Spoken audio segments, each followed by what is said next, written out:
Welcome back, everyone, to the deep dive. Today, we're pushing further into AIX, and this is actually part 6 of our ongoing series. That's right. And today, we're getting really specific, focusing entirely on IBM workload partitions, or, WPAR. Yep, WPARs. Yeah. We've got the official IBM docs for AIX 7.3 laid out here. And our mission really is to cover basically everything about them: concepts, types, setup, management, the works. Exactly. We want you to come away with a solid, practical understanding, not just the theory, but how they actually work, the different flavors like system, version, application WPARs. Right. And we'll definitely hit on things like security within WPARs, resource controls. That's super important. And the practical stuff too, like handling devices, networking, file system, software installs, all that good stuff. Perfect. So if you're looking to carve up your AIX systems for better efficiency or security, this should be really useful. Absolutely. Let's jump in. Okay, so let's start at the beginning. WPARs. What's the core idea? What problem do they fundamentally solve? Well, at their heart, WPARs are all about creating these secure, isolated spaces within a single AIX operating system instance. Okay, like compartments. Exactly like compartments. Think of it for running applications. It keeps things separate, so one app in one WPAR can't mess with an app in another. Ah, so stability and security are big drivers. Definitely. Processes, signals, they're all contained. It really beefs up the security posture. Makes sense. It sounds kind of like having separate virtual machines, but maybe lighter. Is it exactly the same as running multiple AIX instances, or are there key differences we need to grasp? Oh, there are definitely differences. It's not full hardware virtualization. Let's talk device access first. Okay. By default, a WPA only sees certain pseudo devices. It doesn't just get access to everything. Right. But you can mount storage, like file systems, from the global environment into the WPAR. That's pretty standard. Makes sense for sharing data. And interestingly, for system WPARs, but not the version ones we'll talk about later, you can actually export entire storage devices or even adapters to the WPAR. Whoa, really? So the WPAR gets almost direct control. Pretty much, yeah. It gives that WPAR more autonomy over its storage. But, and this is a big but, privileges are different. Ah, the root user inside the WPAR. Exactly. The root user inside a WPAR has fewer privileges than the global root user. That's a key security feature. Yeah, that's fundamental. Good to know. What else? Then there's the shared kernel. All WPARs on a system run on the same single AIX kernel. Okay, so user-level separation, but shared core. You got it. And because of that shared kernel, some system monitoring tools, things like MStat or SAR, might give you the full picture only when run from the global environment. Right, the WPAR has a limited view sometimes. And kernel tuning, mostly done globally. You can't really tweak kernel parameters much from inside a WPAR. Okay, so global is still the main control point for deep system stuff. How about networking? Network configuration is another big one. You generally can't change IP addresses or routing inside the WPAR by default. That's managed globally. Keeps things controlled, I guess. It does. And things like raw sockets. They're disabled inside a WPAR by default for security, though the global admin can enable them if needed. Gotcha. So some restrictions for safety. Are there any major AIX things that just flat out don't work inside a WPAR? Yeah, a few important ones.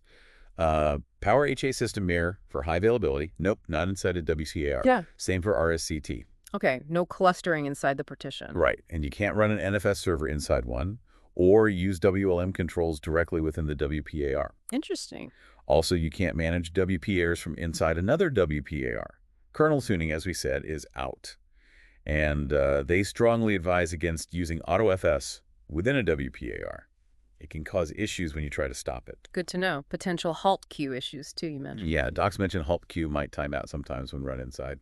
Just something to be aware of. Any other quirky restrictions, like naming? Just that names for WPARs and related things like passwords or paths need to stick to ASCII letters, numbers, and underscores. Pretty standard, but worth noting. Okay, and what about managing software if you have those non-shared SOA opt setups? Ah, right.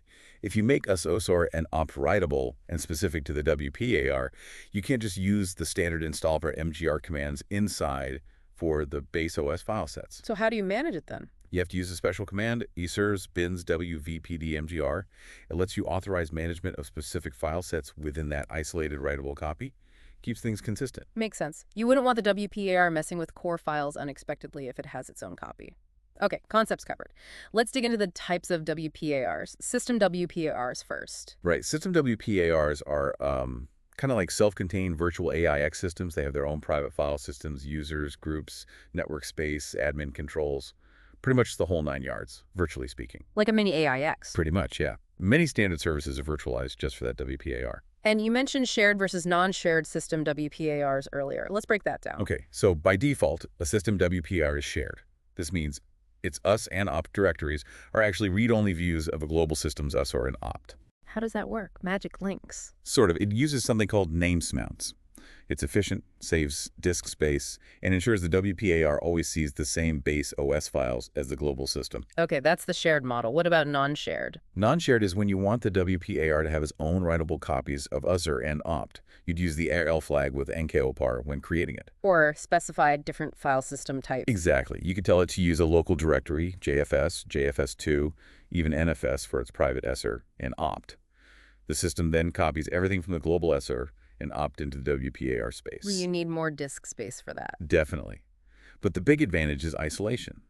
If you have an app needing a specific library version in us that conflicts elsewhere, a non-shared WPAR keeps it contained. Ah, perfect for tricky dependencies. But, and this is critical, you must keep the base OS software level in that non-shared WPAR the same as the global environment.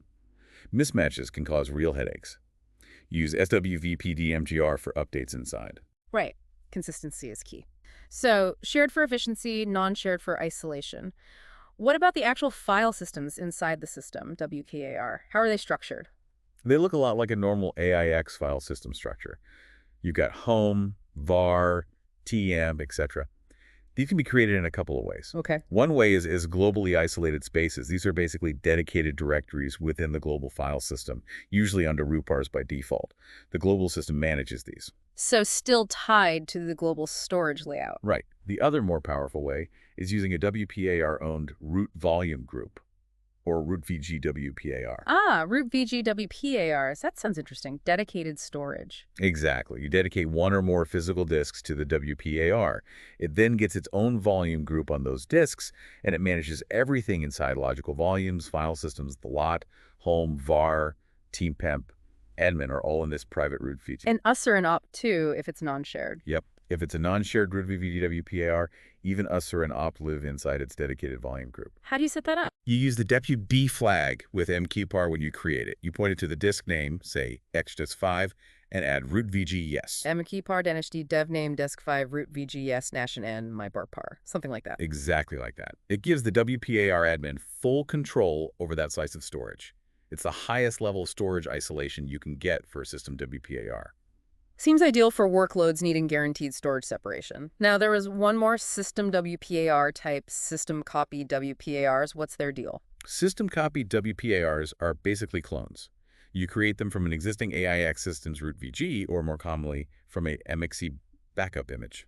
Ah, like deploying from a template. Precisely. If you use a mqpad, it looks at the image.data file in the backup to figure out which file systems to create and populates them from the backup. And if you copy from a running system? It generally copies the currently mounted file systems from the global root VG, but it usually excludes file systems belonging to other WPARs already on that source system. Unless you specifically tell it to include them. Right, there's a -t preserve pars yes flag for that. Also, if you're making a shared system copy WPAR, it won't copy srouter and opt. It'll just do the read-only names mount like usual. But you can make a non-shared system copy WPAR. Oh yeah, use the owl flag or set previews here in a spec file, and it will copy us and opt into the WPAR, making it non-shared. And a system copy WPAR can absolutely be a root VG WPAR too. So its origin is the key differentiator. Yeah. Starts pre-populated. Exactly. Very handy for quick provisioning based on a gold image. Okay, that covers system WPARs thoroughly.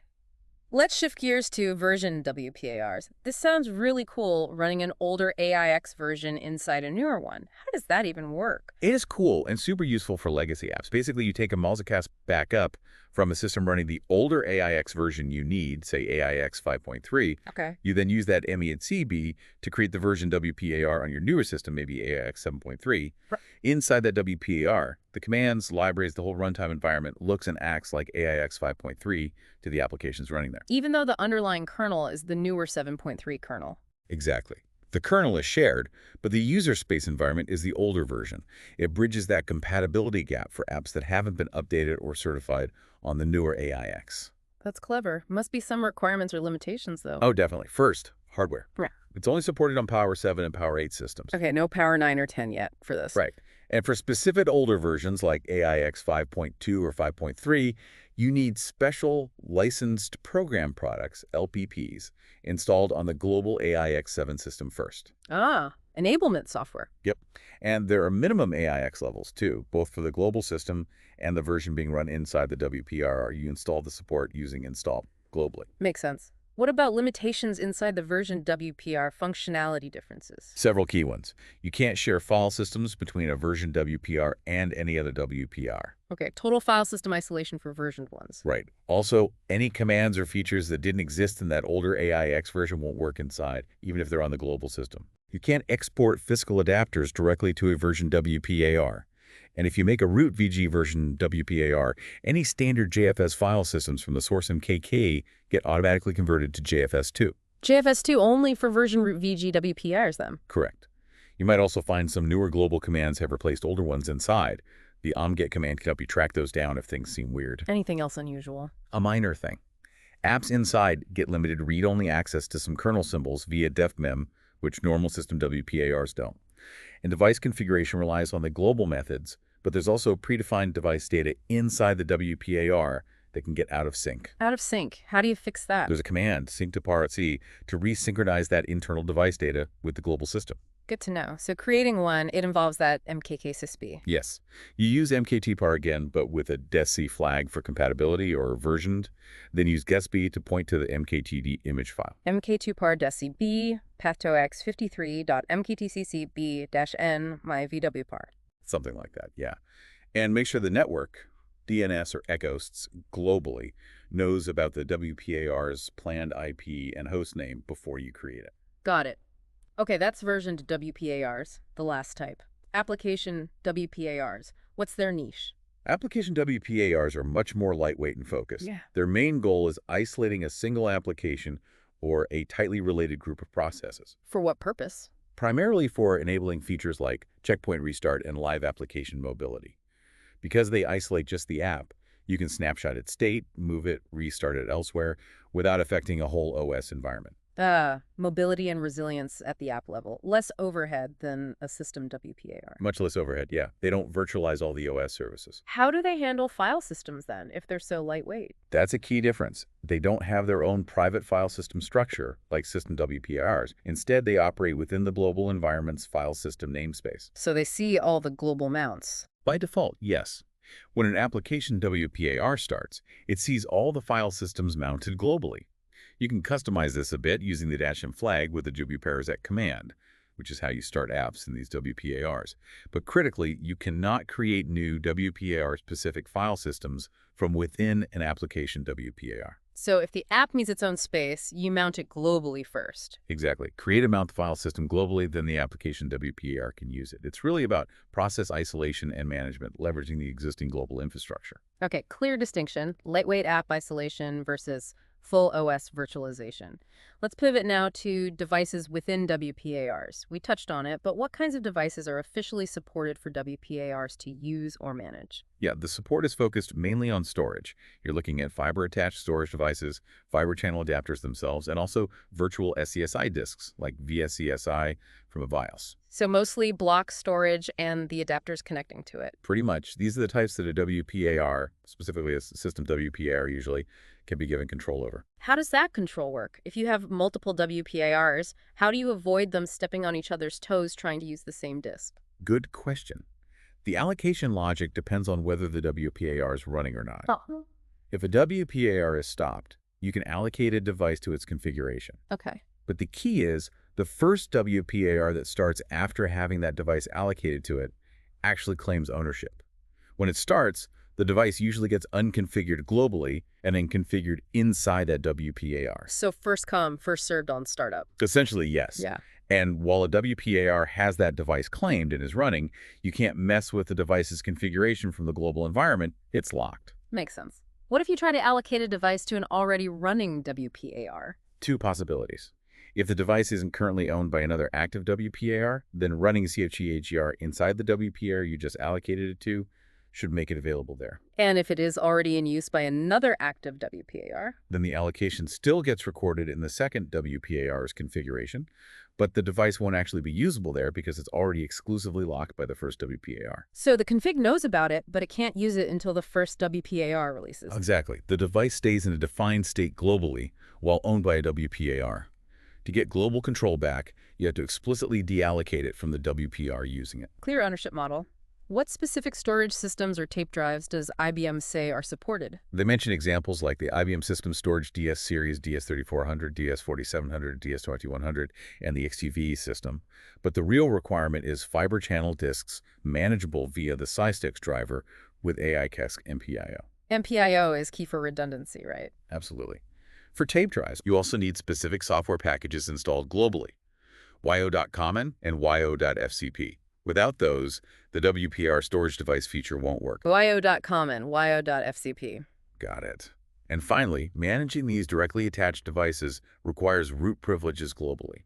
You can't set this up in a non-root WPAR environment. Okay, clear rules. So how do we actually do it? How do you allocate a disk, say if just 10, to my OPAR? You can do it during creation with WPAR or add it later with WPAR. The command uses the danity flag. Like mkpar wd devname desken in my OPAR? Exactly. Or if it's going to be a root VG WPAR using that disk, mkwpar desd devname disk10 root VG yesden in my OPAR. Can you use the device ID instead of the name? Yep. Devi uniquely works too. And to add a disk to an existing WPAR, it's chupar desd devname diskn my OPAR. And then inside the WPAR? Inside the WPAR, after it starts, or after you run chupar if it was already running, you typically run cfg-mgr to make the OS recognize and configure the newly available device. Makes sense. How do you take a device away from a WPAR?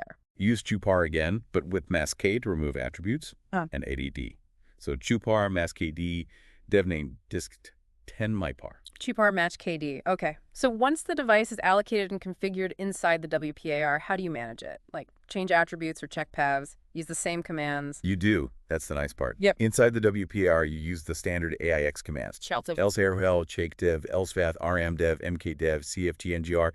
They work just like they do globally, but they operate on the devices visible within that WPAR's context. So the tools are familiar. Right. The device will show up in the WPAR's ODM, usually with a virtualized parent device. You can't change the virtual parent or the paths globally from inside, but you manage the logical device itself using the standard commands. And for root VG WPARs, managing the file systems on those dedicated disks. Same deal. Inside the root VG WPAR, you use mkvg, extendvg, mklv, mkfs, mount, all the usual LVM and file system commands, just as if it were a standalone system, but operating solely on the volume group owned by that WPAR. Okay, that provides a really consistent management experience, just scoped to the WPAR's resources. This is a lot of ground we've covered on concepts, types, and devices. It really is foundational stuff. Yeah, maybe this is a good point to pause this part of our deep dive. We've laid the groundwork, understood what WPARs are, and how they interact with hardware. Sounds like a plan. Next time, we can dive straight into the how-to, the actual configuration commands and steps for setting up system and application WPARs. Exactly. MKOPAR flags, chupar, specification files, networking details, resource controls. And then follow that up with ongoing management listing, logging in, backups with SavePAR, software updates using SyncPAR, dealing with compatibility, removing WPARs, all that lifecycle management. Perfect. So we'll cover configuration and then management in the next session. For today, though, let's wrap this part up. Agreed. Hopefully this gives you a really solid base understanding of the different WPAR types and how they handle fundamental things like devices. Absolutely. We've seen their powerful tools for creating isolated environments within AIX, each type suited for different needs, from full OS virtualization to lightweight app containment. And understanding those differences, especially around shared versus non-shared, root V and versioning, is crucial for choosing the right approach. For sure. So, the provocative thought to leave you with, considering this flexibility and isolation WPARs offer, how might you leverage them differently in your own AIX environment? Could they streamline your application deployments or maybe simplified resource management? Definitely something to mull over. It's a technology that can really change how you structure things on AIX if you embrace it. Indeed. Well, please join us next time as we continue this deep dive. As we said, we'll be getting hands-on with configuring and managing these workload partitions, looking at the specific commands and best practices. We'll cover everything from creating them with mklpar and WPARs to keeping them running smoothly. Looking forward to it. Us too. See you next time on the deep dive.